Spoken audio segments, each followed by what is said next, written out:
Good evening and welcome to the Minions of the Zoo. I am your host and keeper, the Harry Channel, and with me tonight are minions SkepTock. Hi, everybody. DrFunctional. What? I'm awake. Come on, man. and with us soon, Geode should be joining in just a little bit. How is everybody doing today? Well, Skep and I had a really fun Star Trek stream earlier. Yes, we It's did. always a good time. BP made 1,000 subs. Cool.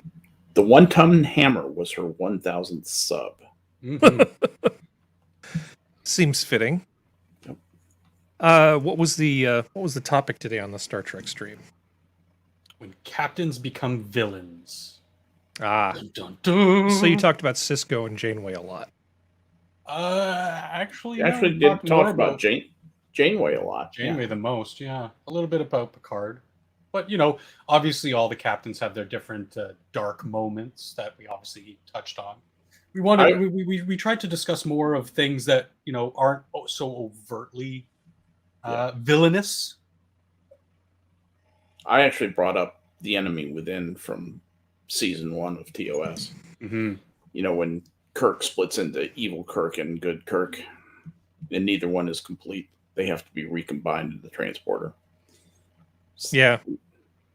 It was the 4th episode ever of Star Trek. Yeah, not evil Kirk was kind of a bit of a mewling, falling apart kind of thing. Yeah. I just can't make up my mind. I don't know what to do. It's so hard.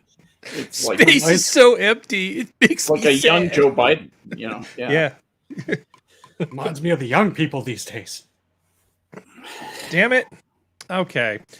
They don't know how to cook. Well, thank you for that that beautiful segment. You know what that I just hate handed are me. 2 ingredient recipes. Yeah, I have a short rant. This is not going to take long, I promise.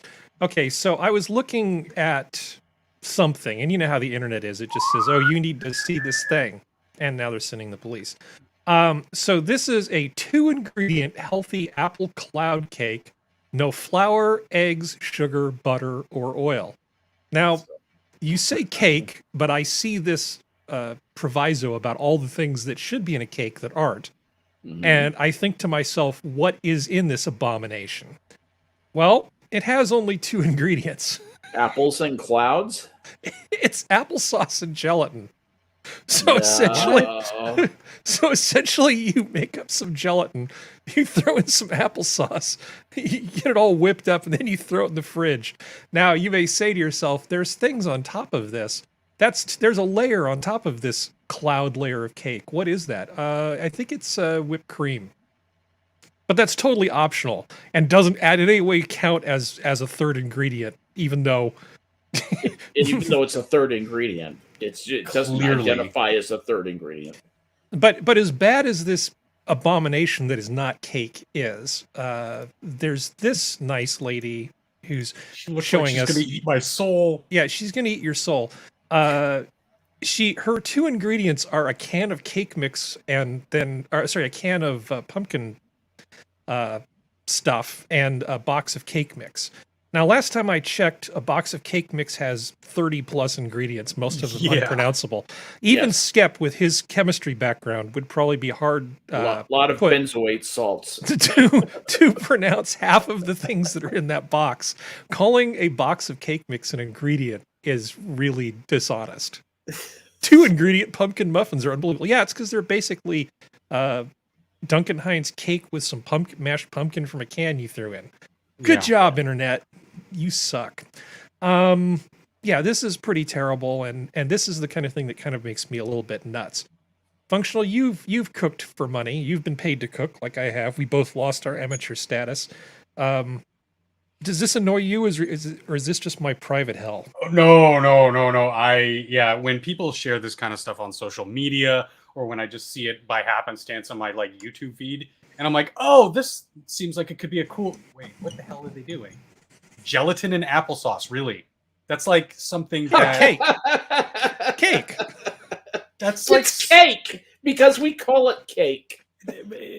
That's like something your simple nephew does because he thinks it's cool. This isn't like a recipe. This is an abomination. It's something they teach them at the home for the differently gifted. Exactly. I mean, no, you should teach people the basics to make a batter and then go from there, and you can do thousands of things with just this one simple recipe of like 5 ingredients. What's so hard about 5 ingredients? 5 ingredients that most normal people beforehand, I'd say normal, but most middle class, average Westerners would have in their pantry or fridge. Eggs and flour and those kinds of things. But don't eggs come in those round things? You have to crack them open. Yeah, you do. Well, that's just the That's thing. too hard. It's way too hard.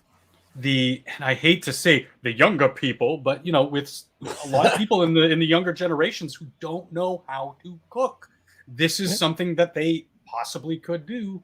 They think that cooking is opening a bag of chips. Exactly. Well, Duncan Hines was actually pretty revolutionary, because back when men and women both were working 12-hour days, just trying to get by. I mean, because housework was really hard work before all these labor-saving devices that we now buy on credit. Mm-hmm. And the idea that you could make a cake with a lot less effort was pretty damn revolutionary. There's nothing wrong with a box of cake like that when you're working 12, 14-hour days. And because this is a labor-saving device. Oh, good. That means a half hour of my life I just got back to go use this big brass thing to hit the carpets to get the dust out because I don't have a vacuum cleaner. Fine. People don't realize what a gift leisure time was. Yeah. And it really started to happen with the advent of household appliances and convenience items like cake mix, things that gave you back, like you're saying, hours of your day. One of the biggest thing was a washer and dryer. We could do a whole segment on how automatic washers and dryers absolutely revolutionized women's lives. Well, Liberated women. Toasters, vacuum cleaners, hell, an electric mixer was a luxury. Yep. There are so many, there are so many things that we just take for granted. But the amount of time people used to spend every day, every single day, washing clothes, every day, washing clothes by hand. Yep. And that's in between, collecting wood for your fire, for your stove, so you could cook later. There were no electric ranges or microwaves or, Looking at some of the comments. Hey, Camel's here. Let's see. Elowen's here. They really are. Dishwashers are amazing. A dishwasher is a fantastic thing. It's a box into which you inject like warm water. So instead of you actually save a lot of water versus washing them in the sink. Dishwashers are great. Fantastic labor-saving device. But Skep is right. The anything that makes laundry easier is going to be a huge, huge bonus. But this is not cake. This is stupid. Moving on to the next thing, which is... Let's make this go away forever. Make this go away forever. Good. Bill Maher defends Joe Manchin, Kristen Sinema, saying they have their thumb on average voter. This is amazing. I am so enjoying the fact that the adults are starting to go, but $3.5 trillion is a lot of dollars. Yeah. I mean, as Orange Man batty as he can be, and sometimes Republicans are stupid, he still manages to look at his own side of the spectrum and go, these are the children, these are the adults, please, we should be paying more attention to the adults and stop paying attention to the petulant children. That's why I can still stomach watching his show every now and again. I don't religiously watch it like I used to, because he's not as funny anymore. But I think he's right. I think that people like Manchin, like Sinema, and some of the others that are just not fully on board with this whole Green New Deal, New World Order kind of. They like the status quo. Yeah, spend till you drop, which is spend till you implode. Yeah. Gunsky's in the chat. And he's saying Bill Maher is frustrating because he can be really dumb. but occasionally he says something smart. I don't know if Bill Maher's ever been dumb. He can be pretty freaking thick. Yeah. I think his brain works. His brain works good, and so being dumb is not the issue for him. But like a lot of us, he can rationalize things when he needs to. Like, hey, maybe hooking up with that woman who's like a pile of coat hangers. What is her name? Ariana Huffington? No. The right Kamala wing. Harris? No, okay, it'll come to me. The blonde woman with all the angles, the right wing one. Oh, Ann Coulter. Ann Coulter, yes, he hooked up with Yeah. Coultergeist. Now, if he can rationalize that in his head, coming up with Orange Man Bad really isn't that much of a stretch. But I do if I think wasn't he's otherwise engaged, I'd hit that. Sure, Yeah. why not? When Bill Big Brain Meyer meets up with Skeletor, you know it's a bit much so. yeah, no, she's fine. No, but I do think that he is onto something. I don't think that most of the people in the giant middle are being well represented in media, and he's absolutely correct. A lot of Democrats are smart enough to know that you can't just spend trillions and trillions of dollars and then buy this notion that it's $0. Oh, it's $0. In what universe is it $0, Jen? How I'm surprised they are brazen enough to say that this bill is going to cost us $0. Wait, that's just insane. That's just something to say. That's utterly cynical. That's saying that we believe our base, and they're talking to their base there. Mm-hmm. They're not talking to anybody else because other people have brains. But they're talking to their base, and they're saying to their base, we don't think you have enough of a brain to parse this sentence successfully. So here's your daily slop of lies, and that's just the form of the lie today. Yeah. I was really hoping in the post-Trump presidency that he would have gone back to his more. We have to accept that there are people within our own party that may differ on some issues, and it doesn't mean we have to ostracize them or threaten them or what have you. Well, here's the problem, Functional. They've built a party that functions on successfully passing purity tests. Yeah. If every mechanism in the Democratic Party right now is based on being more liberal than thou, being the most liberal kid on the school bus. And if you're not the most liberal kid there, you're not the most virtuous. I mean, that's it's not reasonable. They don't react. They spend so irresponsibly. The things that they're proposing with respect to what it will do to the currency are utterly irresponsible. Spending trillions of dollars when you can't even figure out how to make the interest payment on your debt without printing money. Mm-hmm. Seriously, that's where we are. This thing really will fall over. It really will, and it will fall over internationally. We won't bring ourselves to, if we don't bring ourselves to account for the debt that we're creating, the international community will, and they will turn away from the dollar as a reference currency. And when that happens, we don't have a plan B. That was always the hold with Paul Krugman's recommendations, was if the international community, sorry, the dog's barking, everybody take a drink,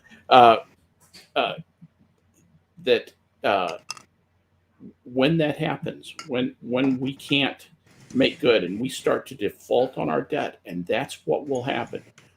The instant that happens, the gnomes in Zurich and Argentina and the Caymans and Singapore and Shanghai will all turn away from us and probably go to a basket of currencies where the dollar won't even be really very well represented. It will be considered to be too diluted and unpredictable possibly even have a voice in international trade. When that happens, you will see It's going to be bad. inflation and stagnant growth in the United States. It'll be like 1990s Japan.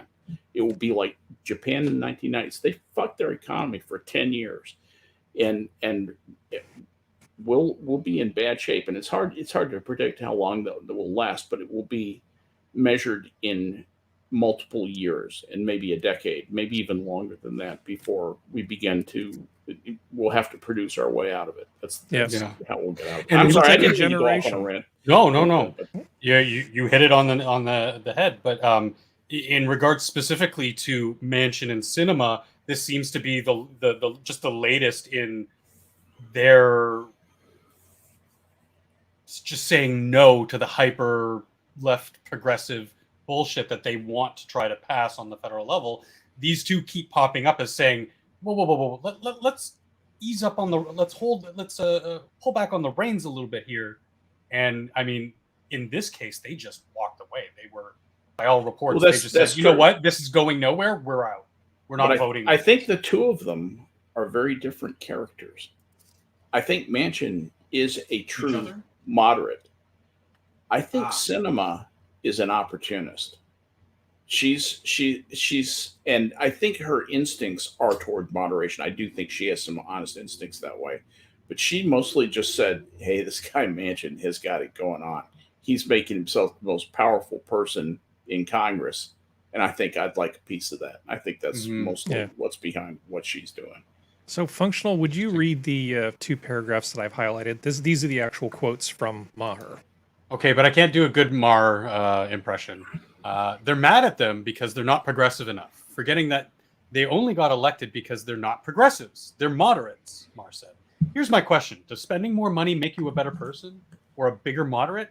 Maybe these two might have their thumb on the pulse of the average Democrat in the country. Yep. And I think that, I mean, we are talking about the budget thing, which is a big topic, which we will inevitably come back to because we're all going to be around, hopefully, to watch it all come crashing down. So we'll have plenty of time to talk about that later. No, you're stuck. You're taking good care of yourself, Skep. You're going to be around to watch it with us. And of course, there's these two people, but this is somebody in the media on one of, big time kind of major well-known person in the media, a liberal, starting to call out their own party. And we need to see more of these Democrats calling out their own party. Because clearly they've kind of gone off the rails. And some of them might get excommunicated. That's okay. But right now, the party that's not in control is kind of a big tent party. And by the way, I don't think for a second that if the Republicans crush the Democrats, that they wouldn't be just as odious in some other way. Sure. I'm very cynical about political parties to begin with. So it's not like Republicans good, Democrats bad. It's usually one party, too much power, bad. And in this case, it's not just the political power that represents the power they have. It's the fact that they've hijacked so much of the machinery of society as well. Their total power is much greater than just what the Electoral College represents. But anyway, let's see. Bill Maher. Now this is fun. Defense bill including red flag provision passes in House with GOP support. So, what do you guys think about this? I have some thoughts, but I want to let everybody else go first. Red flag laws are just they're not good because anybody could basically be accused of being a, potential danger, and then voila, you now have this particular issue where the law enforcement can literally start trying to mess with your right to bear arms. It's just a dumb thing. And unfortunately, both sides of the aisle are in complete favor of this because realistically, they don't want the general public to own firearms. Even the Republicans who claim they don't want them to. You mean the people that are in charge don't want the voters and the masses to have their Second Amendment rights? Yep. Yeah, I think that's probably a fair statement. Yeah, I think it would have. It's open to abuse like that. This one specifically is pretty egregious, but I disagree in that red flag laws on their own are just inherently bad. There are some good ones. Excuse me. What is an example of a good one? Like up here, multiple violent felons are not allowed to get their gun license. So I mean, these are people who they did their time, but then they came out and they committed another violent crime, or have very specific patterns of violent crime, or a recent history of suicidal ideation. That there are other provisions in our sort of gun control laws that are too far, in my opinion. But I don't think that on its face it's that bad of a thing. I mean, would it be? No, but hold on, Skep. But Okay. that's discounting the philosophy around 2A, which says shall not be infringed. That's it. You know, Yeah. like sort of. It's something I have to toy with in my own mind, and I think society has to, in theirs. For the modern world, does that still hold weight, or have we gotten to a point where we can identify people who are going to be dangerous in that scenario? And I think it has nothing to do with street crime. Street crime is 98% of the time using illegal guns. That's true, but I want a not piece of legally this obtained. before we go on. Mm. Actually, didn't mean to go. Oh, get back up there. Okay.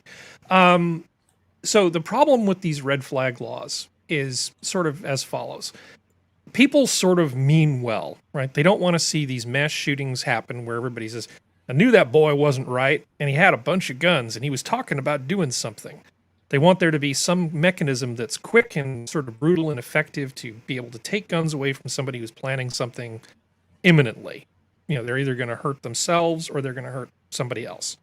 So they want there to be some process whereby ex-girlfriends, mothers, sisters, fathers, brothers, people like that, somebody who supposedly knows the person can say, there's a problem, we need to head this off, we need to take this person's guns. Now, that's the rosy, happy, smiley version of it. In reality, something like this can easily be misused. It's because it really falls on just an accusation that isn't necessarily proven by somebody who may know you but may not have your best interests at heart at all. You could very easily vindictively take away somebody's guns, and you could take them away in such a way that, oh, well, you'll be able to petition to get them back. 18 months later, you might actually get a hearing to get these back. And in the meantime, your Second Amendment rights have been stripped from you for however long it takes to even get into the hearing room. Mm-hmm. I have yet to see a red flag law, and I'm not saying they don't exist, but I have yet to see one that does what we kind of feel we need to do without having the potential for abuse. Sure. Yeah. Entirely. By people, by both the government and by people who, for personal reasons, want to, strip somebody's guns. You're going to go do something nefarious. Well, first thing you do is make an anonymous phone call, have their guns taken away, then go rob their house. It could be that ridiculous. Yeah. One thing that really annoys me with a lot of this too is a lot of it starts with, won't somebody think of the children?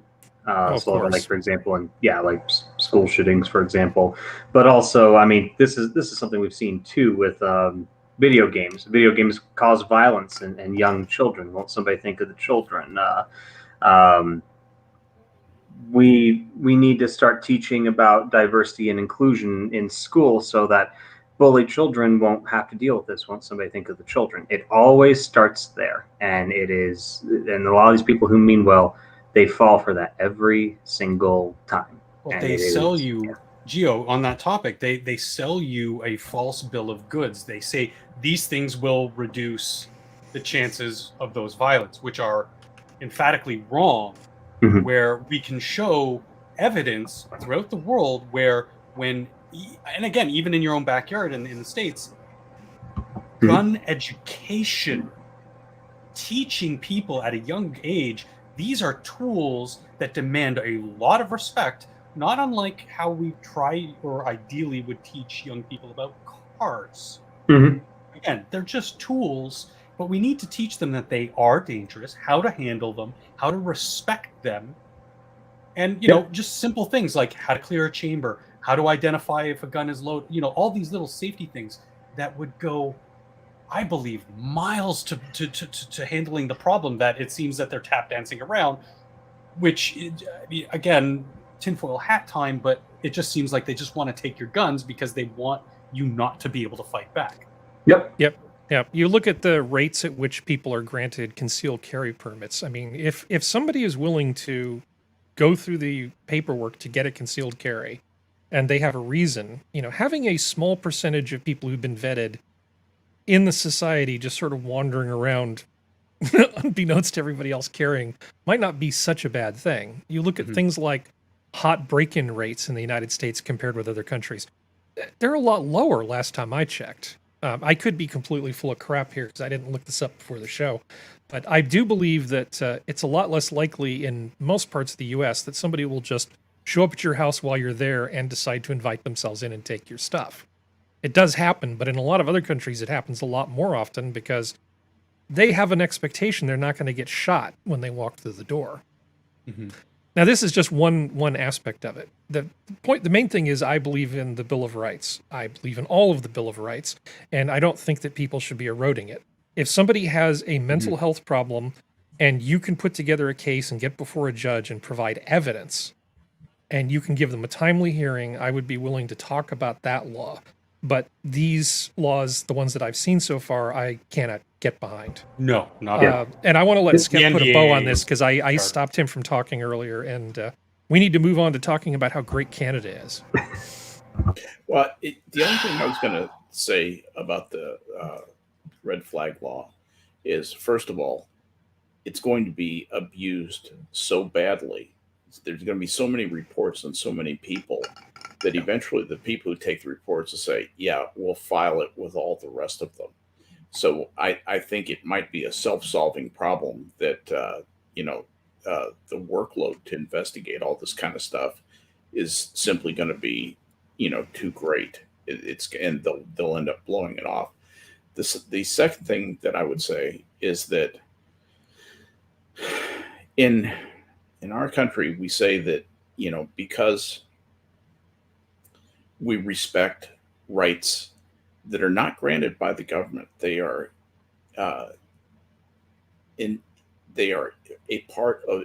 something that the individual just has. Natural rights, whether they derive from a supreme being or whatever, they don't come from the government, and so there has to be a proven cause to deprive a person of that right. Historically, in the United States, our laws are such, and I would say this is prior probably to about the year 2010, but prior to that, the law was always oriented toward the preservation of those rights and saying we would rather let 10 guilty men, 10 murderers walk than convict one innocent man. And as long as that's the orientation of the law, that doesn't square to me with having a law whereby a person can make a phone call and essentially violate your first, second, and Fourth Amendment rights, and maybe Sixth Amendment rights, with a phone call. Yeah, well, that'll never happen. Yeah, well, yeah, you get my point. Yeah. All right. Let's see. Canada. Let's make everybody's Do life. we have to? Oh, you're the one that sent me the link, dude. I know, I'm joking. So this is oh my god. So Saskatchewan passes this legislation by decree. From the health minister, based on health, very, very vague terms, based on health needs under new health orders, they can, quote, authorize the entry into any building or on any land without warrant by any person in the course of implementing an emergency plan. How Orwellian is that? Because basically what they're saying is, oh, well, we believe that there's a health issue, a health emergency on your land. We're just going to search the place, seize your property. If we believe livestock, property, equipment, like we were just talking in the previous, weapons, whatever they want, they can just walk away and say, oh, this is for health reasons. Under what circumstances would they seize your property, and what would be their rationale? Why is it appropriate for them to seize your property? That's a good question. It says they also give the government the power to acquire or utilize any real or personal property that the minister considers necessary to prevent, combat, alleviate the effects of an emergency. That is so vague. That is so broad and so general. It's effectively potentially dictatorial.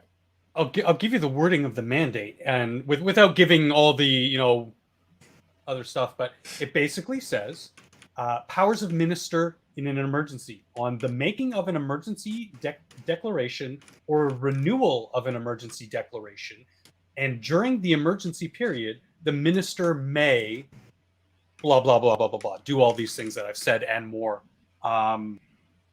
They can control, prohibit travel to and from. That's against our Charter of Rights and Freedoms. Taking your stuff because they might say, oh, well, we're in an emergency period and we're going to need your pigs. Why? My pigs aren't sick. Well, it doesn't matter. We're in an emergency period. They could do that. That's why they give that such a vague... Is this one person who has this authority? I believe it's the Prime Minister of Saskatchewan will now have this. And you said by decree. Power. Yeah. Well, because it's provincial, right? because it's provincial. Mm-hmm. That means they don't have to go through the Senate. They don't have to approve it on a federal level. So he can basically make this law, and the representatives of Saskatchewan, if they're on board, they vote yes, and well, not vote yes, but like put their support behind it in a less than official manner. There is no actual vote, and unless it's contested and then brought to court, it passes. So it's basically a decree because nobody's going to stand up against this. It's just so vaguely worded in the actual document that, what is a health emergency? Because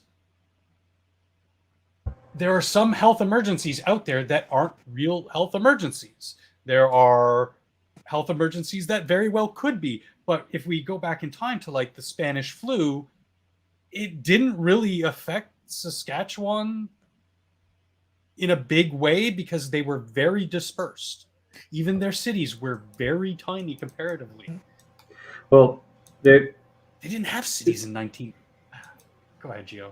Oh, no worries. I was just going to say the unfortunate part of this is the same thing that we're seeing with a lot of companies with vague terms. By the way, hi, Susan. It means what it means when it means it. Yeah, exactly. It's a giant umbrella term. That's all it is. It's meant to be a catch-all, and sounds like that's exactly what they're doing here. So, yeah. Well, speaking of health things that aren't really health things, Gavin Newsom just signed a law that will allow children to get sex changes and abortions on their parents' health insurance without their parents knowing. Children.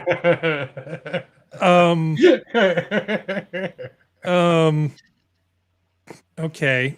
I'm sorry. I'm actually legitimately having trouble coming up with words to describe this. AB 1184, signed by Newsom, will keep patient information confidential for patients who are not the primary policyholder for their health insurance. Healthcare services that patients can keep confidential include reproductive health care and gender-affirming care, Okay. according to the Whoa, governor's holy statement. shit. I thought All right. this was the B, not the B. No, no, no. Yeah, I thought it this was is- not the B. Holy shit. No. This is I see That's why I was what's laughing. going. I see what this is. This is Newsom. See, essentially in California right now, and correct me if I'm wrong, Harry, but what I read in California is there is a push where anything you can do to encourage a child to become trans or gay or change their sex or do something that is deviant from the old cis white heteronormative norms of yesteryear is a good thing, is viewed as positive. It's woke, it's good, and the education board in California is fully on board with that.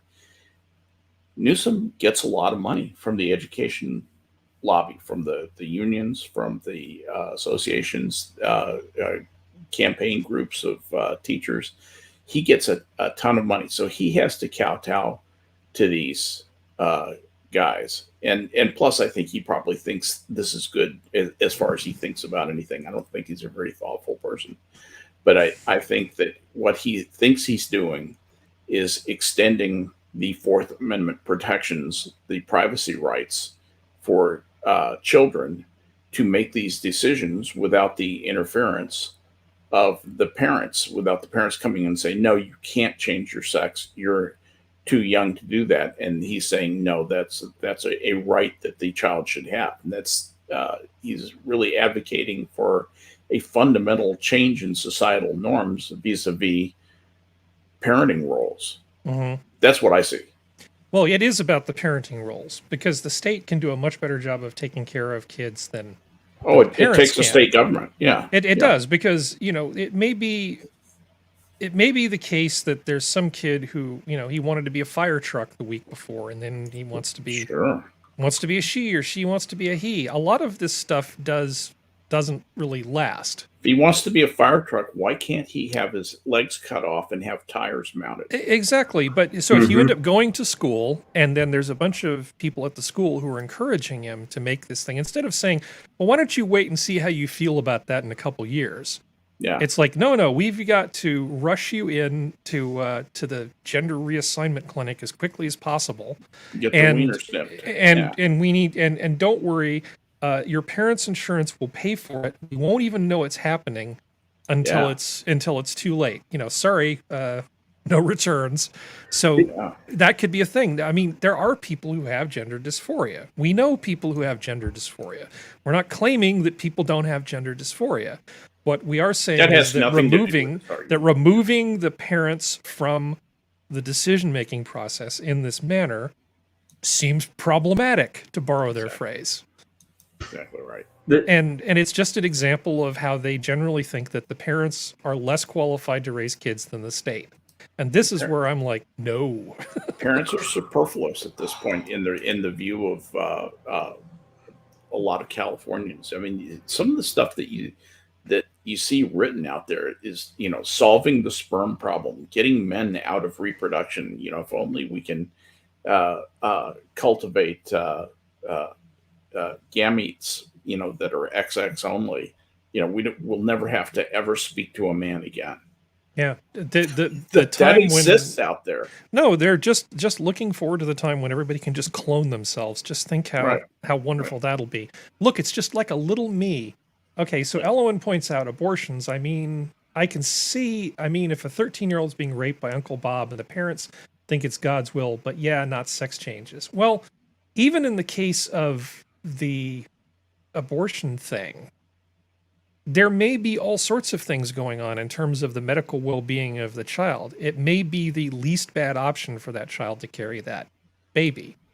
I don't know the circumstances, but the point of it's the parents' job to sort of figure this out. And will the parents screw it up sometimes? Yeah, they absolutely will. But who is more qualified? Some state bureaucrat or the parents? On balance, it's usually going to be the parents. That may not be the best option for every. It may not be the best option for every case, but it's probably the best option for most cases. Now, if the parents are complete nutters, there's the child can actually get an advocate for free and can petition the court to become an emancipated minor. Mm-hmm. And there's probably going to be somebody else in their family or somebody who will step in and help them in terms of their basic needs and things, or they may just force the parents to pay for that.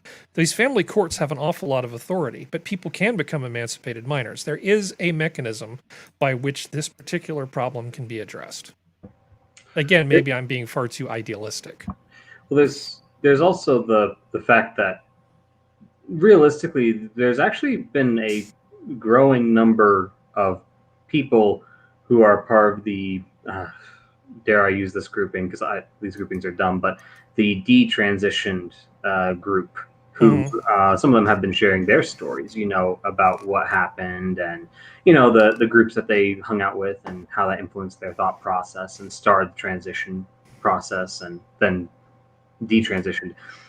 Imagine what will happen with sex change stuff. This is going to be a legal nightmare for a lot of people, and that might be the only saving point for a bill like this, that where they may just completely scrap it but unfortunately it's going to cause a lot of damage before then. So. Yeah. Dare I say a health emergency? Yeah. Yeah. Yeah, the government has come to seize your penis. Okay, let me see. Along That's with your Canada. guns and your pigs. Along with your guns. No, I mean, like I look at the 2 stories ago and I'm like, okay, my country sucks. And then I look at something like that and Newsom's like, oh yeah, Canada, hold my beer.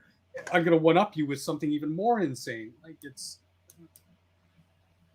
leave the kids alone. We should have knew something was up. Oh, that was worse than... So, this is a fairly long article. We are not going to have time to go through the whole thing, but Michael Tracy over on Substack wrote the following article. Academia is establishing a permanent surveillance bureaucracy that will soon govern the rest of the country. That's a little bit of projection there. It may or may not govern the whole country. But he actually makes some pretty good points about what's happening in education in terms of the kinds of stuff that they're doing to people to control the, in quotes, COVID pandemic, right? Yeah. Because we've thrown a lot of stuff into the pandemic bucket. I'm not saying the pandemic doesn't exist, just there's a lot of extra stuff that's been thrown in there. We would never say anything like that, Susan. Yeah, well, I wouldn't say anything, Susan, really. No, just to read a little bit from this. First, unless and until COVID cases are abandoned as a metric by which policy action is presumptively dictated, these institutions are destined to become flailing from irrational measures to irrational measure for the foreseeable future. Just turn your gaze over to one of America's most hallowed pedagogical grounds. As of September 17th, Columbia University has newly forbidden students from hosting guests, visiting residence halls other than their own, and gathering with more than 10 people.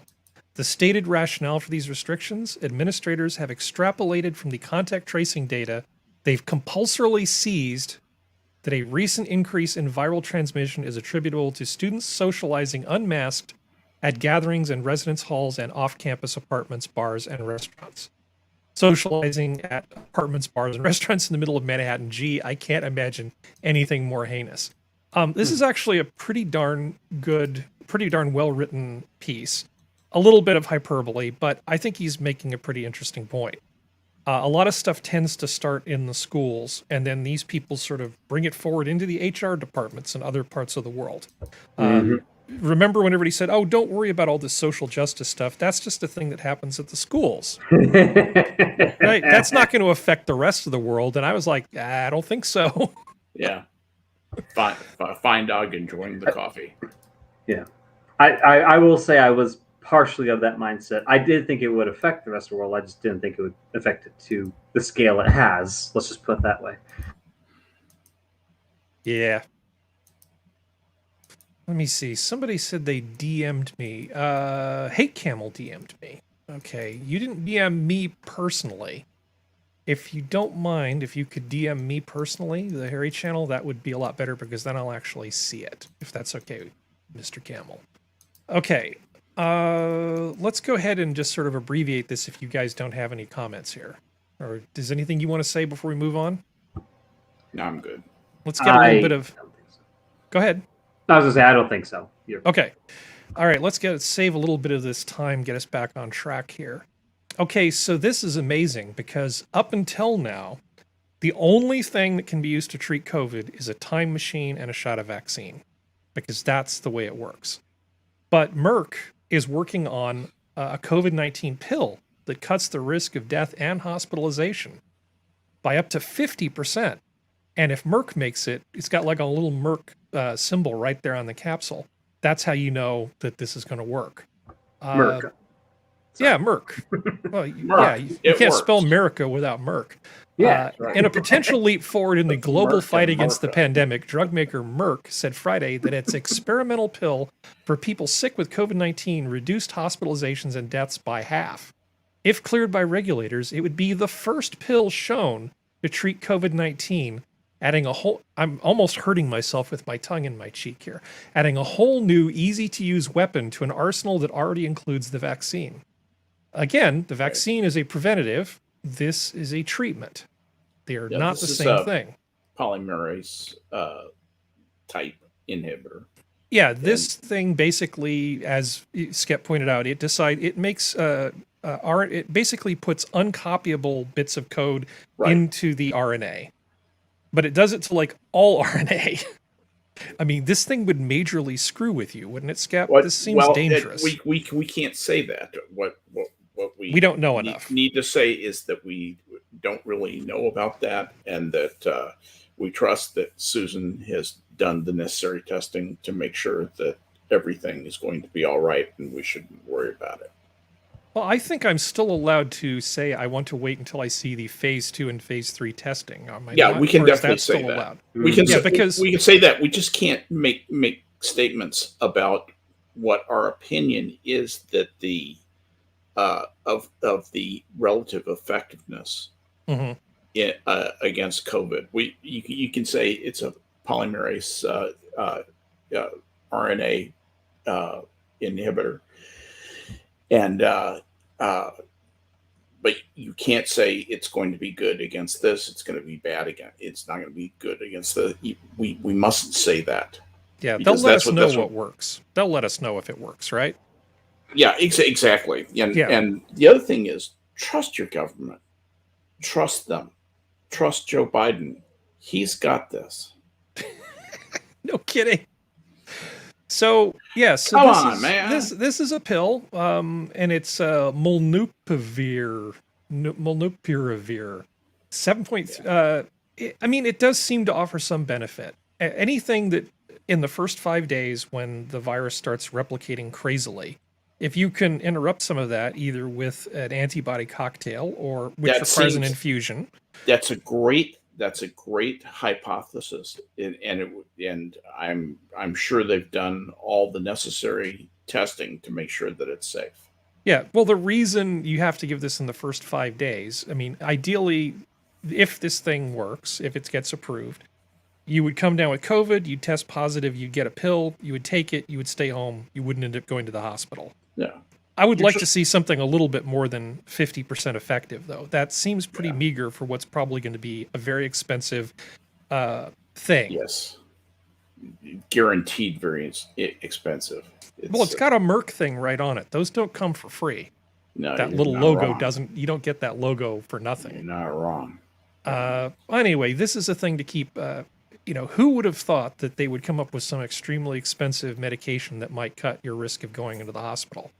Yes, exactly. Now, there's a word that we are not going to use right here, and it's the I prefer pectin thing. Yes, when making Jell-O, I prefer pectin. This does not have any impact on anything that happens in the United States.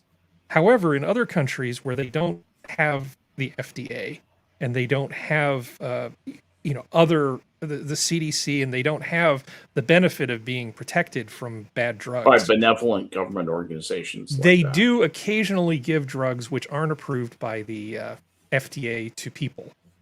So in other countries, Never in the United States, where they take great care of us. Yeah, in basically in Mexico City, they gave ibuprofen to tens of thousands of people, and then another group of tens of thousands they didn't give it to, and they looked at the difference in the hospitalization rates after they gave them. You know, this is of course not nearly as good as the Merck thing that gives you 50% reduction based on the early testing. They only found an effect of 52 to 76%, depending on some of the details of how it was administered. That's just because 7 appears to be a larger number than 5. Yeah. And sometimes 5 identifies as a larger number than 7. So we're going to just provide the link to this, and you can read it in your copious free time if you're interested. Yep, we're moving on.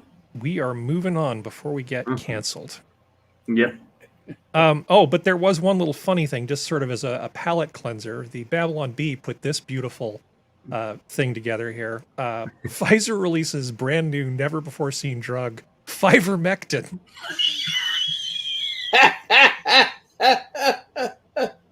Oh my goodness. It is important to understand that this drug is nothing like I prefer pectin, even though ivermectin rhymes with I prefer pectin, and it pretty much does exactly the same thing. That's just wonderful. We'll just Harry, put this link right here for your enjoyment too. Harry, and not say much about this either. Yes, sir. I think you've got the pronunciation wrong. It's pipermectin. It's 5. Oh yes, I prefer mectin. Exactly. Sorry.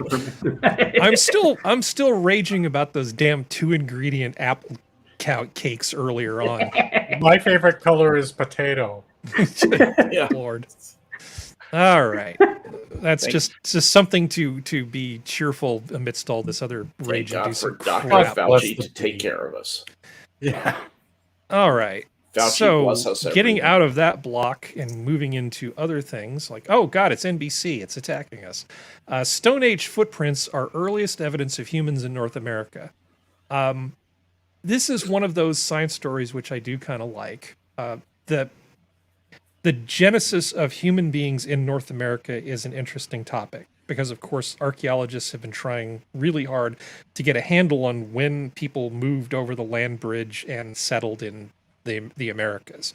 This actually moves that date back quite a bit. And I think this was something Geode sent me because it was in New Mexico. And you like sending me news about New Mexico. Oh, every once in a while we actually do something right. It's under once in a blue moon, you know. But yeah, no, I thought that was pretty neat because, yeah, I mean, basically there was a lot of stuff found in the White Sands National Park, I guess, is what it looked like according to the article. And yeah, I mean, this is pretty neat. I when it comes to the scientific stuff, actually, New Mexico is pretty great for some of this because we do have, between our being the test site for the atomic bomb, as well as having a few locations like the Gila Cliff dwellings and a few other locations. Yeah, we actually have some pretty neat research material in general for a lot of this stuff. So I thought this was pretty fun. So well, yeah, we'll provide the link. I'm sorry, go ahead. I was just gonna add, like, how does anybody know how this happens?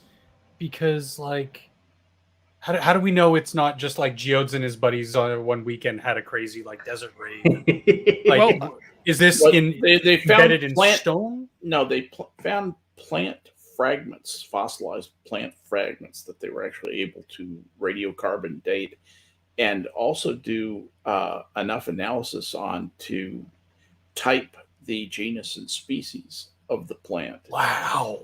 And it's paleobotany is it is an amazing world. As an anthropologist, I just touched it a little bit, and but that's how they verify stuff like this. Yeah, that's what it didn't even occur to me to use the elements that were affected by it as opposed to the prints themselves. That's incredible. Yeah, it's the ancient ditch grass seeds that were found in the layers of hard earth, both above and below the many human footprints at the site, and they radiocarbon. Yep. Those. Yeah, and it's like, go ahead.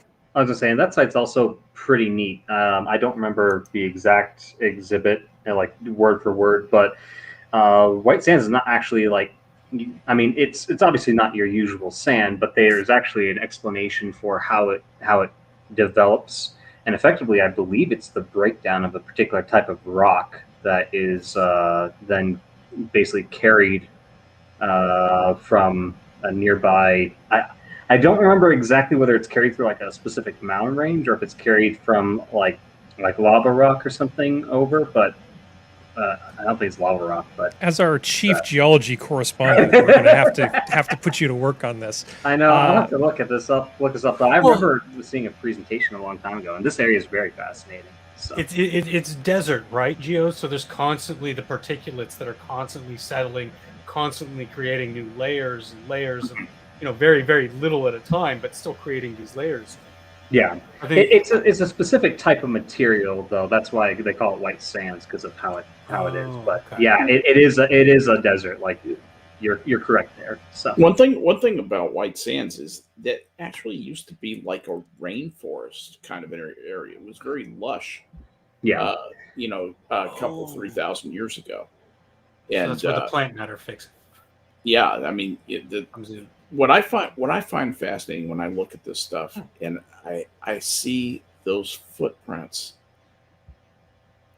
that to me is just like magic. I can just stare at a picture of and think about the people who made those footprints. Somebody was just walking along doing whatever they did back then, just to survive and get by. And they looked up at the same sun and moon that I look up at the clouds, the skies, the mountain, and those were humans. There's just something fascinating about just looking at the footprints and the handprints in the caves, like the French caves, for example. Where they found a bunch of cave paintings and handprints on the caves that absolutely. I don't know.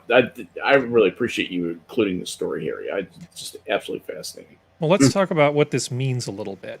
Okay. The tracks at one location have been revealed as both the earliest known footprints and the oldest firm evidence of humans anywhere in the Americas. This is actually a really big deal, showing that people lived there 21,000 to 23,000 years ago, several thousand years earlier than scientists once believed. Now, I don't read a lot of anthropology stuff. It's not really in my wheelhouse, but I do read some of it because I try to be well-rounded. The last thing I read about this topic was a thing in Science about 4 years ago. It was in Science magazine, and they were talking about evidence from about 13,500 years ago. And this was based on a fishing village, because these people, not everybody walked across the land bridge. These were actual evidence that there had been a human settlement on an island, off the coast of North America, the Pacific coast. And this was previously one of the older ones. There may be some others, but this 23,000 years moves that back, like another 7,000 years. And that's a big deal because 7,000 years allows a lot more time for the native populations to get down into South America and build the civilizations of the Incas and the Mayas and all the other things that, eventually happened. So, it also means they came over at a technologically much less advanced time than what we thought. Mm-hmm. Yep, possibly. Your fan is doing that thing, Skep. Oh, I'm sorry. That's okay. I'm going to just turn you down ever so slightly. Okay, so I like this article. I like it a lot, but we can't spend too much more time on this. Yeah, in comparison to last week's anthropology article, this is a huge deal. This is a huge deal. Well, the other one I was saying, okay, so why is this important? This one, it's like I've read stuff about this. I know this is important. This is actually huge. Yeah, the other thing was just cool. This is important. Now, this is just cool. I don't think it's actually important, but it's pretty freaking cool. Explorers become first ever to reach bottom of mysterious well of hell. Sure? Yeah, there's like all kinds of nope. I would not rappel down that for any reason whatsoever. So, a gaping hole in the earth that has been shrouded in mystery for centuries has finally been explored. The natural wonder, popularly known as the Well of Hell, has for years endured as an enigma in the desert in the Al-Myra province of Yemen. The well measures 100 feet wide and reaches about 360 feet down. So somebody finally decided, hey, let's just see what's at the bottom of this damn thing. And it's like hell to the no. I would not spelunk my way down this thing.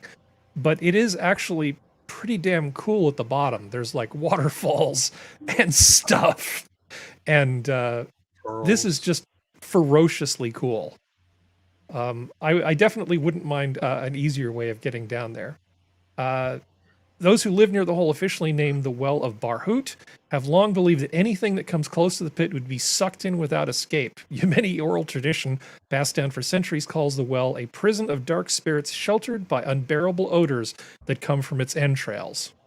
That's Effectively cheerful. a Warhammer 40k Chaos Gate. Sorry. Really? Yeah. So yeah, they went to the bottom of this thing. We will link it. You guys can look into it. It's actually pretty cool that there's this giant hole in the desert. I'm not really clear on how this thing formed though. This seems weird to me. Any clue? It's probably just an ancient sinkhole that, excuse me, depending on what it connects to. If there's a cave system underneath it, could have been like previously an ancient sinkhole that the area just dried up, and one of the holes, instead of closing up, got bigger. Mm-hmm. You know how typical cave systems operate, but it's cool that like there are still places. You know, you don't have to go to the bottom of the ocean or to the far reaches of space. There's still places right here on Earth that we haven't explored and cataloged and studied, and who knows what we could find there if it's just, hey, cool, it's another cave system. Hey, if somebody wants to go spelunking, I mean, better this than some of those undersea caves. Those things scare the hell out of me. There's no way in hell you would get me crawling around That's nightmare fuel for me. No. This is a great job for a robot or an extremely long probe on the end of an extremely long. You know the evil mistress. Right past this. Yeah. You know the evil mistress that is water, Skep, and how temperamental she can be. Oh my god. Yeah. Well, enough of this earthbound crap. Let's move on to Mars. Maybe Yemen will be discover diamonds down there. NASA InSight finds 3 big Mars quakes thanks to solar panel dusting. The lander cleared enough dust from one solar panel to keep its seismometer on through summer, allowing scientists to study the 3 biggest quakes they've seen on Mars. On September 18th, NASA's InSight lander celebrated its 1,000th Martian day, or SOL, by measuring one of the biggest, longest-lasting Mars quakes the mission has ever detected. The trembler is estimated to be about a magnitude 4.2 and shook for nearly an hour and a half. Well, that'll ruin your whole Mars day. This is the 3rd major quake InSight has detected in a month. On August 25th, the mission seismometer detected 2 quakes of magnitude 4.2 and 4.1. For comparison, a magnitude 4.2 has 5 times the energy of the mission's previous record holder, a 3.7 in 2019.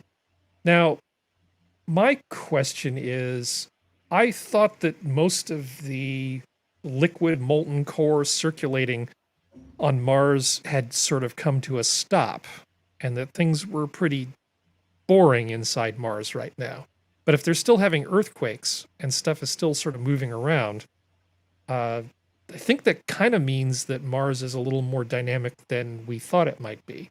Mm-hmm. In the past, things like Olympus Mons, which is this giant, enormous volcano, much bigger than anything on Earth, because of course the lower gravity allows for something like that to happen. This is a huge volcano. I mean, there's huge volcanism and stuff, and things have definitely died down, but a 4.2 earthquake means there's still stuff kind of rumbling around there on Mars. Here's the thing about Mars. Mars is a lot smaller than Earth. You would expect something smaller to be less stable because there is less gravitational attraction sucking everything down and packing it against its neighbor.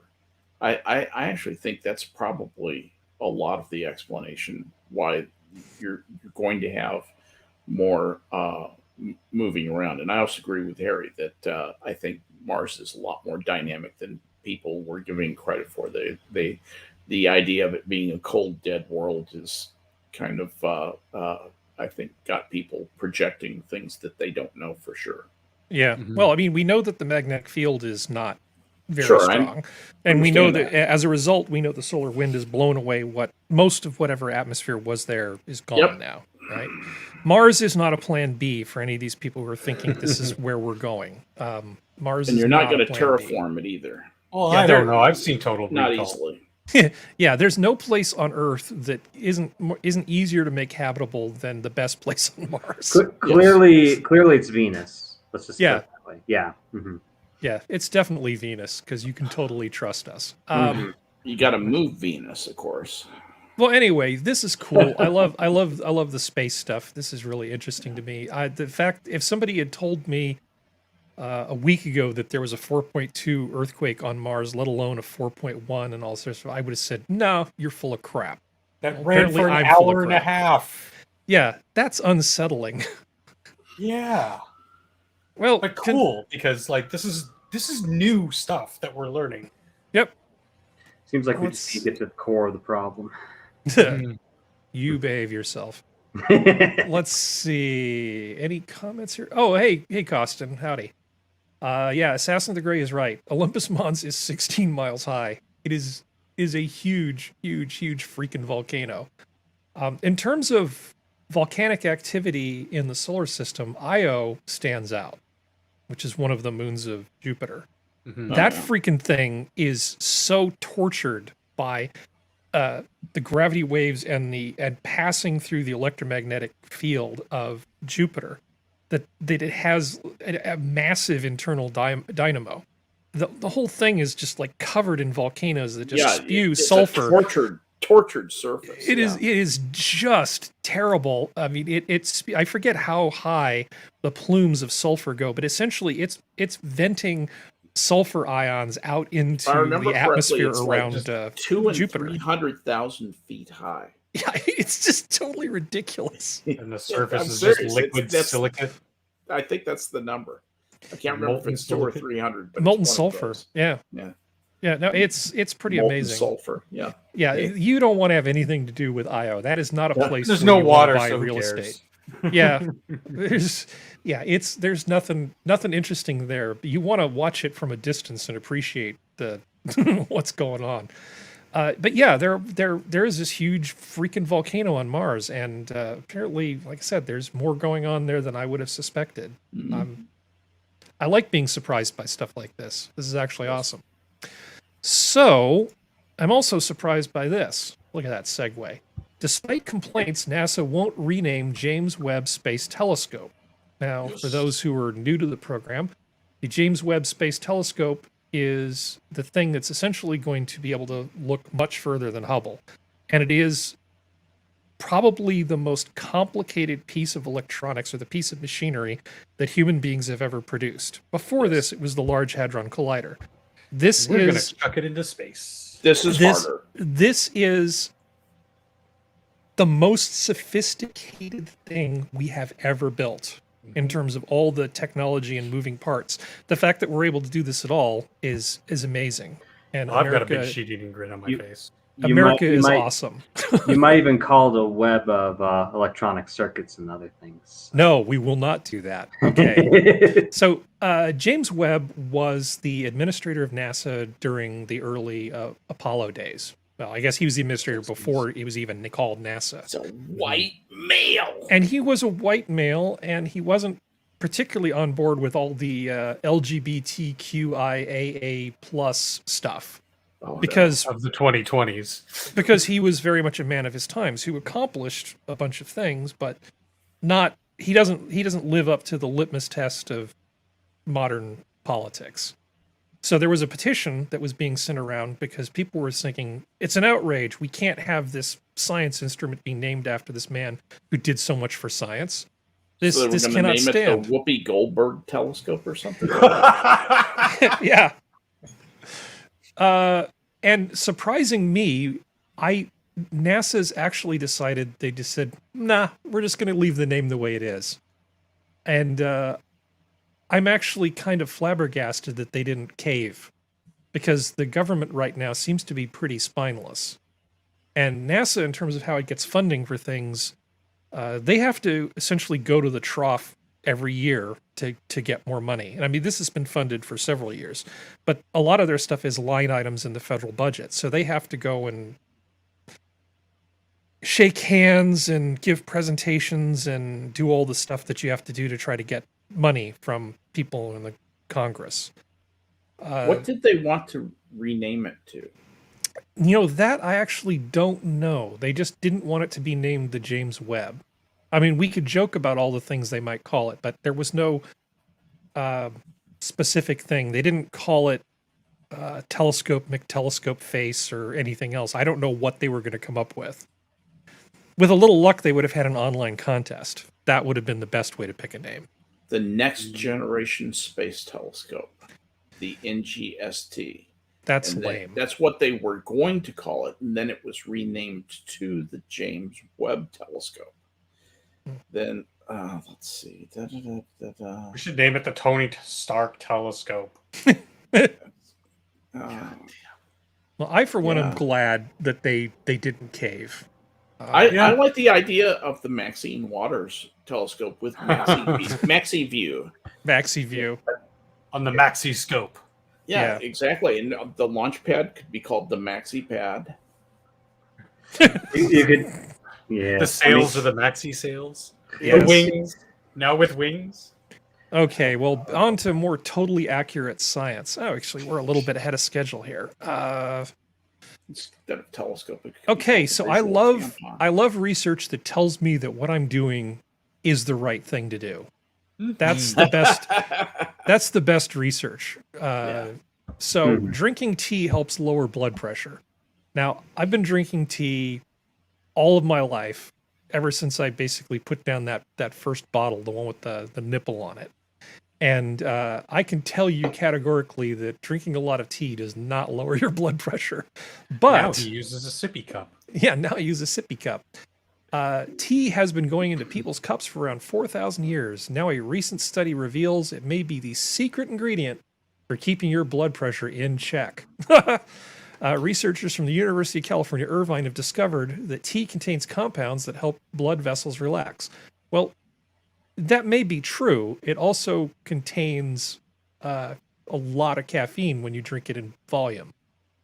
It And contains caffeine does many- not many- lower your blood pressure. Many Yeah, it compounds. increases your blood Well, pressure. tea is full of interesting. We were talking about this before the show. The chemistry of tea is pretty fascinating. There are hundreds of different chemicals in there. There are some really great antioxidants and other things that seem to be very healthy.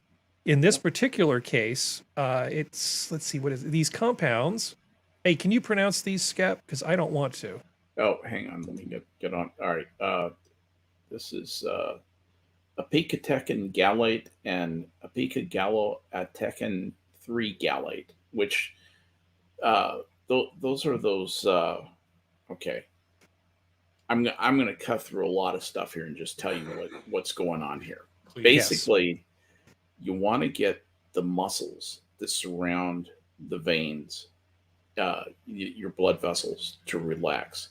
You do this by teasing out the potassium that's in the cells. When you bring out the potassium, the balance shifts in favor of the sodium ions. And when that happens, the muscles relax. So that's the mechanism by which this happens. Now, the way that happens is very complicated, and you'd forget if I explained it to you. You'd forget it 5 minutes after I explained it. And it's the point is that here's the problem with things like this. If you have a blood pressure problem and you read something like this and say, I'm not going to take my blood pressure medicine, I'm going to drink tea instead. And there is a percentage of people who will do that. That's not helpful. It's dumb, and you can say, well, that's just, Darwin thinning out the herd, thinning out the stupid. And it is to an extent. This is kind of needless and causes needless misery. If somebody strokes out because of they didn't treat their high blood pressure, which is a silent killer. You don't feel your high blood pressure. You just suddenly have a stroke someday. Well, I drank tea. Now I can't move my legs anymore. Well, yeah, you should have been taking your lisinopril, and which actually will work instead of depending on something you read in Salon or whatever, wherever this is. This is studyfinds.org, where only the finest studies are found. Yeah, and exactly. org. Yeah, They're still trying to find studies. It's Yes. an interesting mechanism, and the voltage gating stuff is amazing that they can measure that stuff. That's the phenomenal thing. But beyond that, as far as this being a major helper in fighting hypertension, negative. No, See, we're doing Susan's work by calling out bullshit and bad science. Yeah, exactly. This All is right. not science. This is fun. No. So, gentlemen, not you, Skep, the other two gentlemen, there's a topic that you guys brought to my attention, which I honestly don't know a whole bunch about. Because I would like to hear about this, which is this thing about Games Workshop being a bunch of assholes. So just Sure. let me know who wants to take point on this? Which of you would like to start talking about it? Is this do the you want- electric games that you plug in? Yeah. No. This is the tabletop games actually that we move pieces. I don't know. Do you want to start functional? If you want to go into a bit of a history of Games Workshop a little bit, I don't know. Yeah, I'll preface what's going on here. So basically, what happened was a whistleblower who was offered some sort of opportunity to work with Games Workshop. Game Workshop, they're a massive company based in the UK.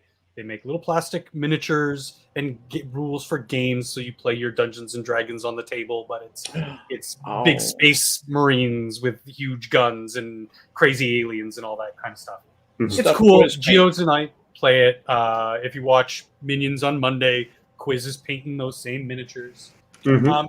One of the potential or current affiliates with Games Workshop was presented this non-disclosure agreement that he took one look at and was stunned. They found it very egregious and very overbearing in some of the demands it makes and some of the repercussions should you be found in violation of their contract. Yeah. If you want me, I can kind of go into just a couple of examples. There's one ruling where they say this contract is for 3 years, effectively, this NDA.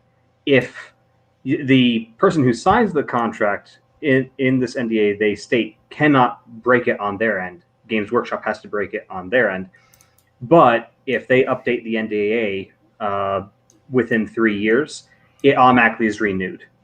So there's that. There's also the fact that they are not allowed to publicly talk about the NDA. And they cannot also say anything negative about Games Workshop. This is all in the NDA. So this is just some examples. But anyways, continue if you want functional. He had to mute. Oh, I okay. can tell you, Geodes, I have signed a lot of NDAs in my professional life, and I'm sure Skep has too. So we're both sitting here listening and going, that automatic renewal thing without the person who's basically bound by it agreeing to it sounds really suspicious. Sketchy. Yeah.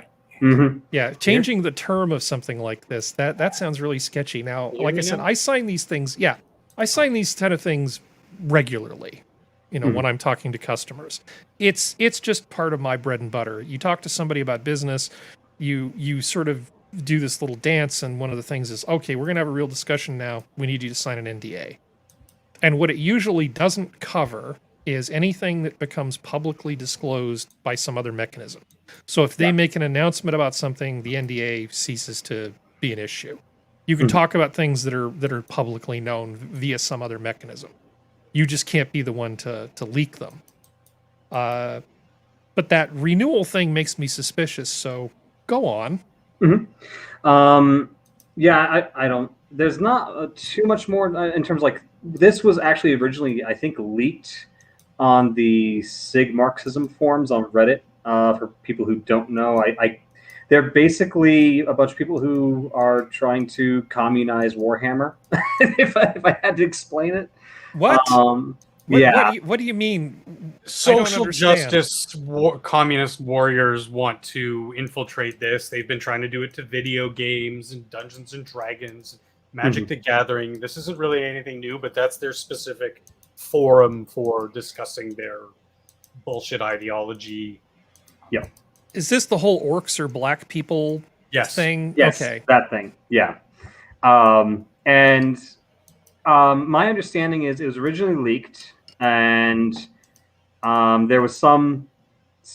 I think before it was leaked, the guy was also trying to reach out to a couple of different YouTubers to try and spill the beans on this that were larger than him, because he had signed this contract, but he wanted people to know, and obviously he didn't want people to know who he was. There was a lot of drama involved, but I do think this is important to mention. There was a particular content creator who he reached out to.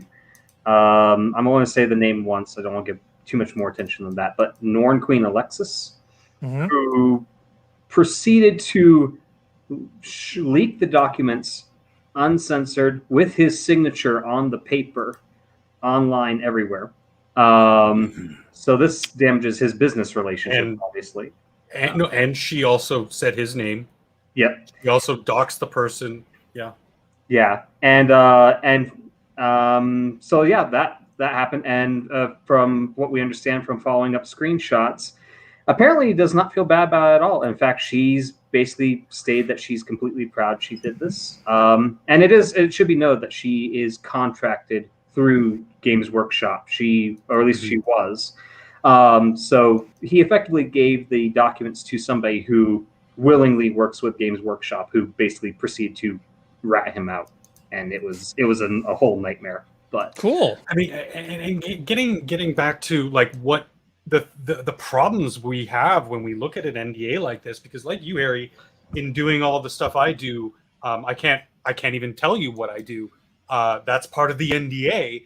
But I do sign quite a few of these things when I take this contract work. But even then, it's like for this, they can find you in violation of contract if you associate with the wrong people.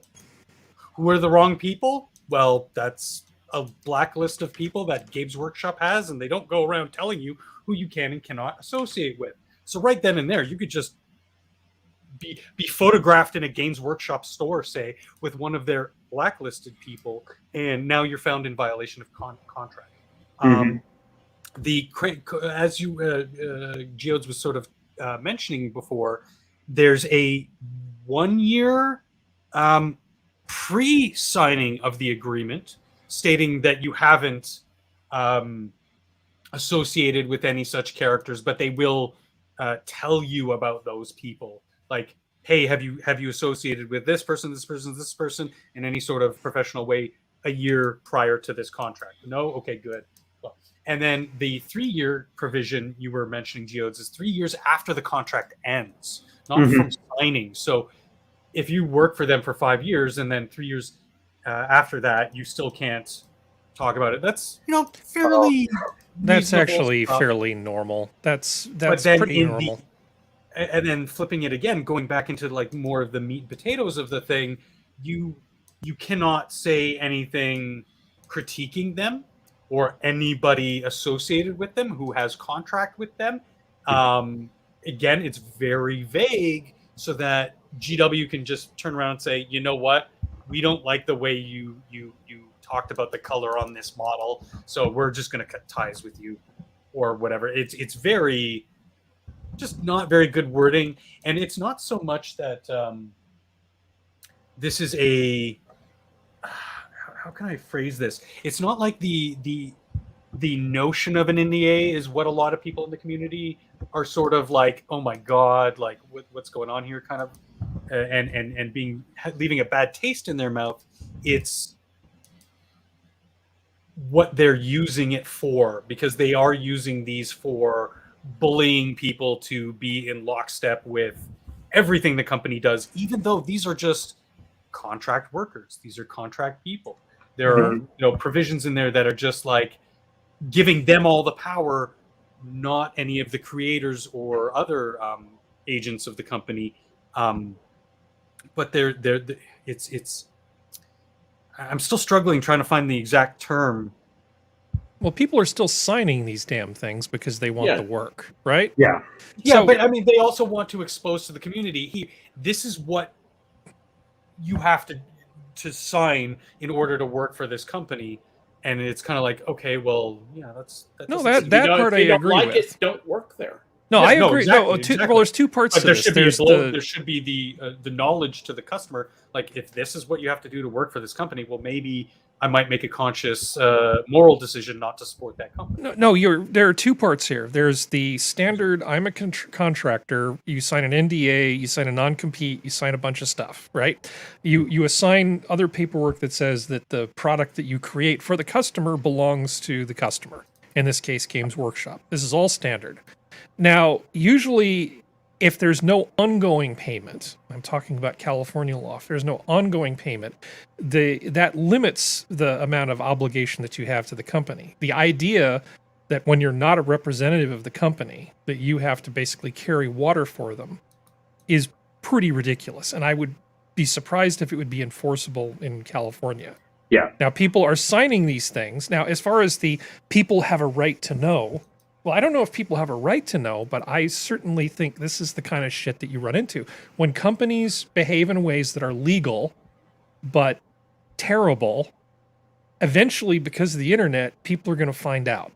Yeah. You know, this is why stuff like Glassdoor matters so much, because you can go on Glassdoor and you can see anonymously what people who work for companies say about the companies they work for. Now, we don't know for sure if they're lying because they're just pissed off that they didn't get something from the company, right? There's a lot of disgruntled people.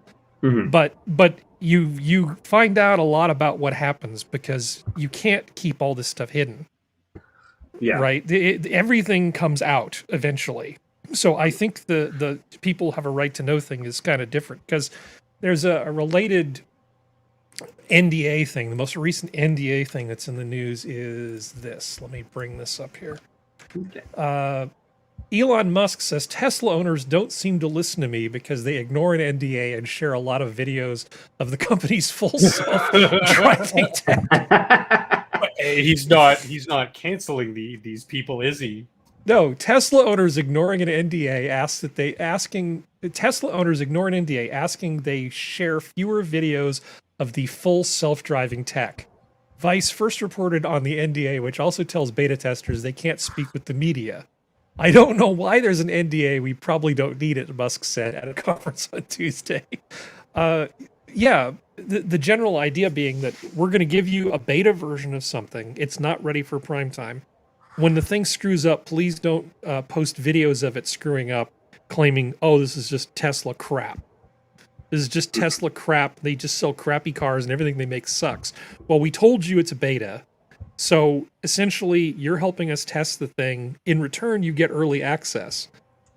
This is kind of what NDAs are for. I mean, I agree with Musk that it's kind of unenforceable because people are just going to go online and just post pictures of their self-driving car doing dumb things. Yeah. And yeah, I mean, the biggest thing I think from all this is what some people speculate is that when you're looking at a channel that does miniatures or Warhammer specifically, how are you able to know if they've signed this, and if they have they effectively become a propaganda channel for the company? Like Not propaganda, but a commercial. Yeah, a commercial channel. But there's also apparently some speculation as to, and this is just hearsay, I don't know about this, but according to Kill Teams Hungary, which is another Warhammer channel, there is a person who is not necessarily on the PC end of this conversation, who actually is a shareholder with Games Workshop, and he claims that he was never informed about the NDA, which apparently in the UK, that's potential legal action if that's the case. I don't know if that actually will amount to anything. It probably will be handled quietly and privately. But if it's true, though, that could be kind of an interesting. That could lead to some interesting results, possibly. For me, the biggest problem that I had with this was they were basically using it as a bullying cudgel to say, hey, you can sign this and you can be, you cannot follow the way of some of your peers, other YouTube creators, content creators who we've gone after for IP infringement and copyright claims and all this other stuff. You could play ball, or you can continue being in that sort of, gray area where we may or may not come after you. You better watch yourself. It's like, it'd be a real shame if somebody came in here and busted up this YouTube channel. Mm-hmm. Yeah. For me, that's the biggest issue with that I have with something like that. Either the option should not be sell away your entire soul or be under the thumb of a company that's historically used the law as a bullying tactic more than a legal recourse. I'm going to blackpill you here. Almost every person listening to this who's an employee of a company is even more screwed than those of us who are signing these contracts. The amount of stuff that's in most employee agreements that nobody looks at is kind of shocking. No idea. Yeah. Yeah. There's a reason why I vow to never be an employee ever again, unless it's something where it's like, I really want to do this work and it's kind of on my terms. I would be very reluctant to become an employee again. That's why I didn't like the design world, the corporate world. That was part of it. Or that's why I liked working in a kitchen. It was simple. The contract, the employee contract was like 2 pages, and that was it. It was like, it was pay for play, basically. Yeah. You won't reveal the recipes. Yeah, basically, don't talk about our recipes or our financials. That's basically probably all there was. Yeah. And you can't come and poach people who work here for some period of time after you leave. Yeah. But yeah, that's pretty much it. I feel like the real bit drama bigger than. Mostly, I'm sorry. Yeah. No, I was just agreeing with you. Sorry. Oh no, you're fine. But yeah, I was just going to finish by saying, the real drama was mostly with the leaking who the actual whistleblower, if you want to consider them that, was. Yeah. That was the real drama. More drama than the contract itself. Yeah, and I did find out about this originally from Arch, as I tend to. So I'd like to share their link. I believe it was this video. Games Workshop, shockingly bad NDA leaks. Yeah. So name and shame them. If they've got business practices you don't like, knock yourself out. But you're not. Minions of the Zoo is not telling you to break an NDA by talking about an NDA. I'm not giving anybody legal advice, but I'm just saying I totally understand why people would want to shame companies that have practices that seem pretty terrible. Again, not illegal, just kind of shitty. So call them out. Yeah. I think, and then the market, that's just more information for a free market. Yeah, because I think most of us are in favor of free market and informed consumerism. Yep.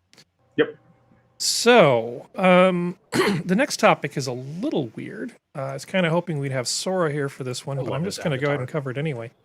When is it okay to wear an item from another culture, and when is it appropriation? How to tell? Any time, and it's not. Well, this seems to really annoy people. This whole idea of, you can't wear, my culture is not your prom dress. Yeah, well, I'll play devil's advocate a little bit, since I think we're kind of missing one of our main conversationalists. But what about a country that typically is kind of viewed negatively normally in terms of economic status, or in other situations wherein they're actually not as bad off as people claim, but the moment that people suddenly take a notice of their fashion and other stuff, now suddenly it's okay to wear their clothing and other stuff. What about in cases like that? Okay, the problem with this whole freaking argument is, if you look at quinoa, right? There's a bunch of bourgeois twits who eat quinoa for various reasons. I mean, there are people that are gluten intolerant. those people do exist. Most of the people not eating gluten aren't that. They're just doing it because it's kind of a fad. I'm sorry. I know I'm being a dick, but it is. And so a lot of people want to eat different sorts of grains. So there's quinoa. Now, quinoa is only produced in a small number of places. I believe it's South American. And in exchange for dirty US dollars, we buy all of their quinoa, nearly all, and ship it here. And then they have money to buy rice or McDonald's or whatever, right? This is kind of how things work. And there are people that'll say, we are destroying their culture by taking away their food staple that they've traditionally eaten. Okay. Now, we've spent a bunch of money to do it. It's not like we just came in there and killed everybody and took all their stuff and then ran away twisting our mustache. You know, we gave them a bunch of money and they chose to take the money and eat something else instead of their traditional thing. But apparently we're the bad people. Now, that's one kind of situation. I'm not arguing one way or the other about that.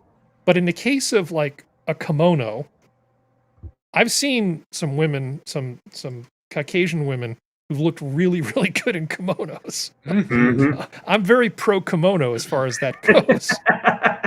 Rob Lowe rocked a kimono in Thank You for Smoking, and it was just amazing. Yeah, there are many stories about my personal past, which I'm not going to recite right now, involving women in kimonos who were not from that culture. But so I feel like I have a personal stake in this, or at least used to. I think these people are terrible that say that it's appropriation because it's not a zero-sum game. Unlike the quinoa that you can only produce so much of it because there's like a place on the planet where it grows and you've only got so much land to produce it, you can make as many kimonos as you want. And it doesn't diminish the history or anything for any of the people who would want to wear them. Right? I mean, am I wrong? There's nothing stopping us from making kimonos in the US. And nobody's hurt by this. Yeah. Well, there's also, and this is something I've talked about with somebody else in regards to tattoos.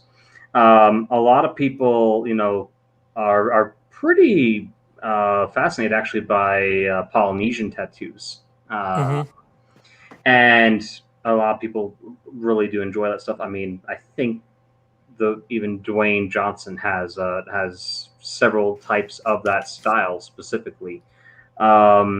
But other people have also pointed out by looking at other tattoos from, let's say, Welsh culture, and the tattoo designs are actually very similar. And that goes back to a much older time period as well. So when you're talking about cultural appropriation with art and other stuff like that, it gets very difficult to determine stuff like that because there is some overlap. So. And thank you, Keeverdam. Exactly. Maybe it's cultural appreciation because somebody's not going to look at a kimono or look at a tattoo or look at cornrows and say, you know what? That would make me really ugly. I think I'm going to follow that fashion trend or get that permanent marking on my body. No, it's wow, I really appreciate this art, the art behind it, the style behind it. So I want to rock it. And I don't think, and thank you for bringing that up, Harry, because that seems to be a common theme in today's discourse in certain circles. But to me, I mean, isn't that the purpose of the great melting pot of United States, Canada? That's what we wanted. We wanted to share each other's cultures and live under a set of ethics and laws that we can all agree upon that are, you know, quote unquote, Western values, which stem from, I'm just going to say it, white European culture. Well, the Enlightenment philosophers. Yeah. Sure. Yeah. Well, no, it's important to remember where these things come from. I know I'm screwing things up. The Enlightenment values predate the founding of the U.S. The founders were very well educated men, and they read these things, and so these principles of individual liberty did not exist before the Enlightenment. No, I'm not saying there weren't people who thought that they should be free and stuff, but this whole idea of these inalienable rights that were passed down is very much an Enlightenment thing. So knowing where that tradition comes from, that it wasn't just a bunch of, cis white males who, rigged the system so only their pictures would appear on currency, et cetera, it kind of loses the point that it's actually part of a huge European intellectual tradition with a lot of big names and heavy hitters in it. Sorry, pet peeve of mine. Sorry if I misspoke and alluded to something along those lines. No, it's very important.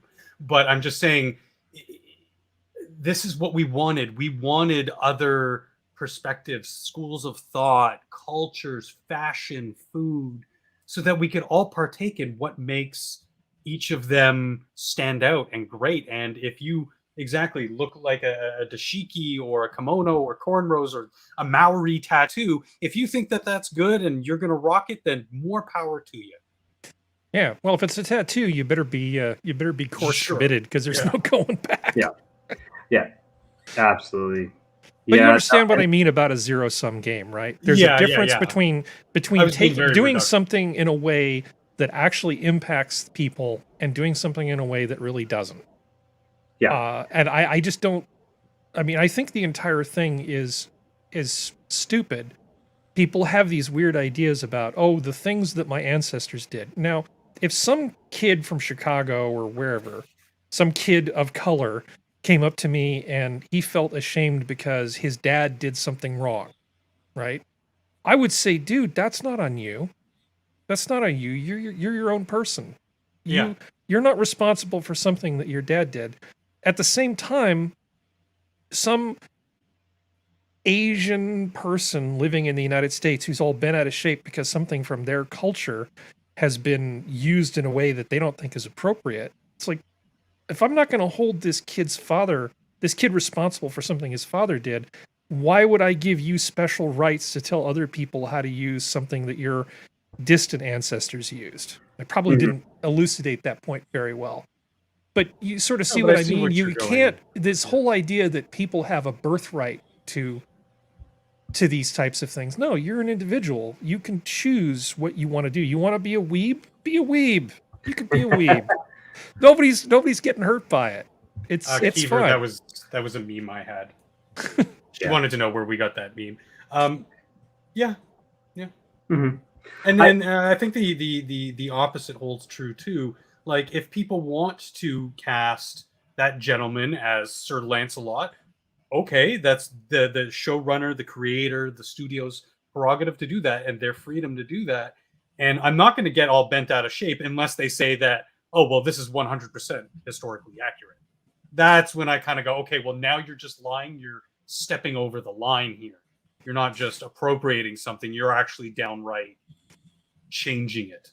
Well, here's the thing that Sora sent, basically showing that there's all sorts of intermixing of styles across cultural boundaries. It's a perfectly normal thing. Mm-hmm. So, here's a Romanian coat, gorgeous thing, actually. Yeah, and then here's a Tory Burch fashion from 2018. I don't see Tory sending a check to the people of Romania. Yeah. And then promoting it as being inspired by African garments. It's like, dude, we've got a picture right here. Yeah. Yeah. And also, I do want to clarify one thing. I think I maybe also start off my argument poorly earlier. I was not necessarily arguing in terms of like devil's advocate for somebody who probably would have that stance who's not here on the panel currently. I wanted to try to represent some of the points that were kind of maybe brought up, in a conversation previously. But that was about it. So yeah. No, but it's a I don't need to beat this point into the ground too much, but I think this whole thing is kind of ridiculous. Here's another example. Christian Dior, Romania. Okay. Dior. Yeah. I mean, it's quite. I mean, this at least from the first example in the photo that we saw, this is not a direct replication, this seems to be inspired by. I mean, there is a little bit similarity, the patterning of the flower and the side of the vest part, but not in the lapels seem a little bit different. I mean, there is a little bit of variation. There's a variation in color, but this design is very, very, They're very similar. Very similar, yeah. Yeah, I think Country of Romania deserves a check. This is it's fairly obvious. It's only wrong when white folks do it, I guess. Is basically there's no real nice way to say that. These people get all bent out of shape because they think you have the wrong color skin in order to be inspired by another culture. Mm-hmm. Whereas the rest of us are like, no, man, I'm more power to you. But I would go so far as to say that I think that if you're going to, I guess the nicest way to say have an homage to some other culture, don't claim that it's original and you did it yourself. There's nothing wrong with saying that it's Romanian inspired, right?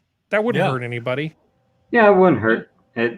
Yeah. And yeah, I think that maybe is where, and that's it's kind of the, not to necessarily bring it back to the NDA topic, but you do want in the, I think this kind of would fall under similar kind of good business in terms of saying, hey, be honest about where your inspirations are from too, or at least, well, it doesn't necessarily mean you have to, but it's a good practice. There's nothing wrong with it. Well, again, Gio, that's the kind of the difference between saying, "Oh yeah, I was inspired by this," or this is an homage.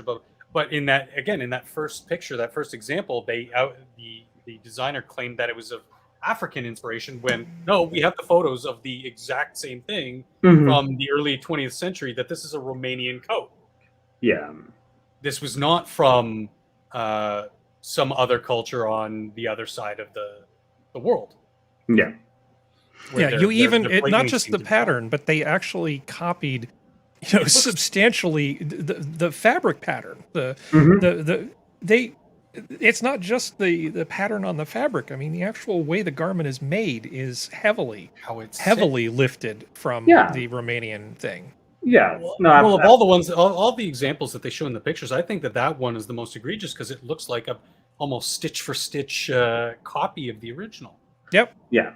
I mean, you got to admire the hustle and don't hate the player. Yeah. Well, it's kind of like I don't know. I feel like there could be a whole copyright conversation here that I don't know how much longer we want. Yeah, let's not go down that road. So yeah. Yeah, I have a few business cards from some pretty high-powered intellectual property lawyers in my Rolodex. You don't want to get into this conversation. The whole thing about what intellectual property is and does it exist is complicated. Maybe someday I can convince Radlib to come join us for a conversation about that. That actually would be pretty great.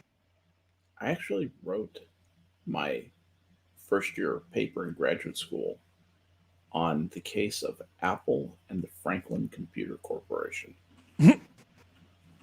I've researched into intellectual property more than a little bit. It is an amazingly complex subject. It is. Sorry, didn't mean. And it's really interesting. And intellectual property, there are reasons why it's a good idea. There's also reasons why our current system for managing it isn't very good and entirely too subject to abuse. But this is like, we could spend weeks talking about that one topic. Oh, man. Yeah. Right. If I may, just to sort of wrap it up. Yes, sir. My screen? Yes. This by itself, I had no real issue with. Like, you want to wear their garb, but where you cross the line is when you start painting your face to look like the people you're wearing their garb of. Is that Justine? Yeah, and his family, his wife and 2 kids. I'm sure you're again very proud. Like that. I mean, it didn't really bother me like it bothered a lot of people. It was the other stuff that accompanied it, where we've all seen the photos of. That's Krishna. That's Krishna, right? He's that's the Hare Krishna group. Yeah. That's the Hare Krishna brand. I think that was Buddhism that he's doing is it? right there. Yeah, I believe. Because I know that was from his trip to meet with President Modi of India. Well, yeah, but I'm not too familiar of the. I am, and I can tell you from the robe that's what that is. I'm pretty sure that's what that is. Okay. It might be Ganesh, but I think it's Hare Krishna. So we I have mean, one like- more. We have one more story to get to, if it's okay. No. Go ahead and finish your thought, Functional. I didn't mean to cut you off there. No, I was just, hammering home the point. Like, something like that. I treat it the same way I treated this story about the cultural appropriation. It's not appropriation to me. It's, you're paying an homage. You like the stuff. If you can rock it, if you want to rock it, that's your prerogative. That's your freedom. I don't take issue with that. I take issue with, satellite issues that might crop up when people do that kind of stuff. Like, Hey, blackface. functional, send Keeverdam that image you sent us. just send it to Keeverdam in Discord. That'll take care of that Okay, problem. okay. Okay. All right. So we have one more thing, and we I don't know if anybody's noticed, but just it amuses me to always end on what I just euphemistically call penis news for the last article of every show, if I can pull it off. So it's either a penis-shaped rocket or something else. This is sort of in that general wheelhouse. From also our fine people at studyfinds.org. Swipe at first sight. Online daters decide whether to swipe right within 1 second. Online dating became a way of life for millions of singles during the coronavirus pandemic. Dating apps like Match.com, Tinder, and OkCupid are responsible for 10% of the long-lasting adult relationships in America. That is terrifying. It's taking far too much work away from alcohol. According to a Pew Research study, as it turns out, these daters aren't wasting time when it comes to choosing who to swipe right on. A recent study shows that users know within a second whether or not to express interest in someone else. That kind of demotivates you from putting together a good profile, I would think. What do I say about myself?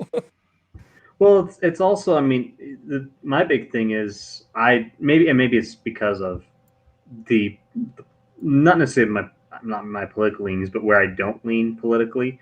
I'd be a lot more. I probably would be reading through the profile just to be looking for red flags. So it's like, yeah, because dinner and stuff can be expensive.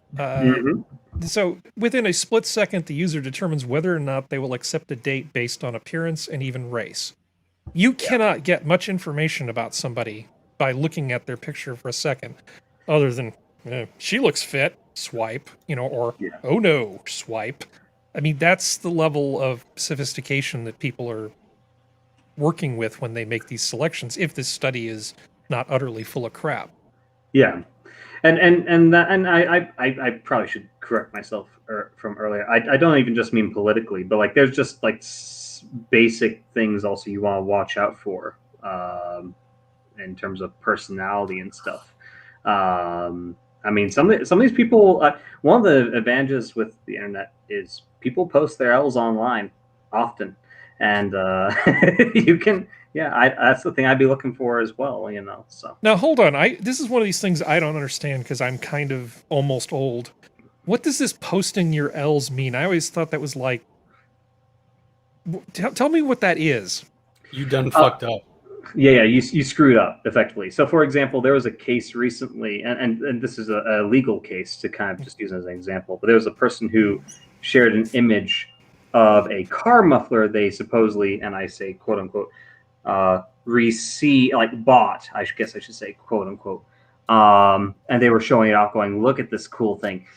And further back in the photo, they forgot to hide their stash of cocaine. Which, that's posting your L online, where it's like, yeah, you done goofed. So, and that's a bit more of an extreme case, but it's true for like, like somebody who's more feminist saying like, if you're not pro feminism, then you're or if you don't do X, Y, and Z for me on our first date, then forget it. Like stuff like that.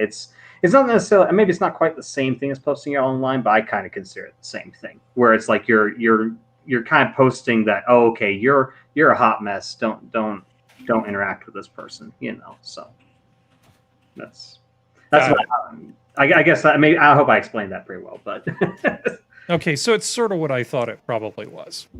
Yeah. And I don't have it handy, but I also recall reading some of the they're not hard studies, but studies nonetheless that people have done of the there's a difference in gender preferences as well. Mhm. Women, like when you first presented this article, I said, well, who's the 1 second? Is it male or female? Because typically one side will be quicker than the other. I don't remember which one was quicker. Mhm. And these apps and these processes of sort of just what you would consider mass dating. So like when you previously you would go out and you would hit on 20 women in a night, you might get one that would actually talk to you. In this case, in the digital world, you can swipe through hundreds of people in an hour, and then as a male, and then maybe you'd be lucky that one woman might message you back. Where the opposite, where a woman would be swiping and she would get like 99% messaged back. Okay, I can help you with this. I may not be an expert in online dating, but this part I know the answer to. So, it's not about the speed at which people swipe. It's about the percentage of times they say yes or no. The men are Okay, much so it's more very are specific. much more agreeable in terms of, she's got strong white teeth. Good. I don't got even good know birth which hair. direction is the say Birth yes and hips. direction. Which one is keep or interested? Is it right or I left? have no idea. I don't know. I'm so out of the loop. Okay, so but the women are much fussier, and the study I think you're thinking of was in terms of appearance. A lot of the people who use these apps, a lot of the women on average rated themselves like I think 7 or higher.